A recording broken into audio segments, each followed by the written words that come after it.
एक समय ऐसा था कि जब कथा कहना प्रारंभ किया था, तो जब इतनी कथाएं नहीं होती थी, घर पे ही रहते थे, तो मन में इच्छा होती थी कहीं कथा हो तो कथा सुनाने जाएं, लेकिन इतनी कथाएं होती नहीं थी। एक कथा के बाद 2-3 महीना घर पे ही रहते थे, तो फिर क्या करें। अब अध्ययन करने के बाद मन होता था कुछ तो सुनाएं, किसी को तो सुनाएं। तो हमारी माता जी एक दिन बोली, वो लाला, ये गौशाला में इतनी सारी गैया हैं हमारे घर पे, ये सब भी तो श्रोता हैं, और इन जैसे श्रोता कोई नहीं मिलेगा। संसार के श्रोता तो बात करते रहेंगे, फोन चलाते रहेंगे और जाने क्या क्या करते हैं, पर इनके पास तो फोन भी नहीं होता। गैयाओं के पास कहाँ फोन होता है, और गैया बोलती भी नहीं है, बढ़िया प्रेम से अपना बैठी बैठी चारों खाती रहेगी, कथा सुनती रहेगी। तो हम सुबह सुबह जाते थे अपनी गौशाला में, गायों को कथा सुनाते थे। 4 बजे जाते थे, 4:30 बजे करीब गैयाओं, चारों तरफ गैया, बीच में तखत लगा के, व्यास मंच बना के और भागवत जी पधरा के, पर गैयाओं को ही कथा सुनाते थे। और ये क्रम बहुत दिनों तक किया।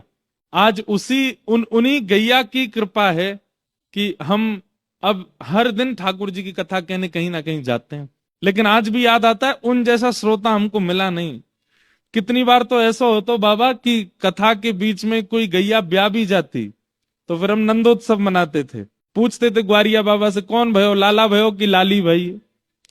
तो कहते लाला भयो, तो नंदोत्सव मनाते। और कोई गैया की अगर लाली होती तो फिर राधाष्टमी महोत्सव मनाते। और राधाष्टमी महोत्सव, अब जैसे यहाँ नंदोत्सव होता है तो चॉकलेट फेंकते हैं, टॉफी लुटाते हैं सबको।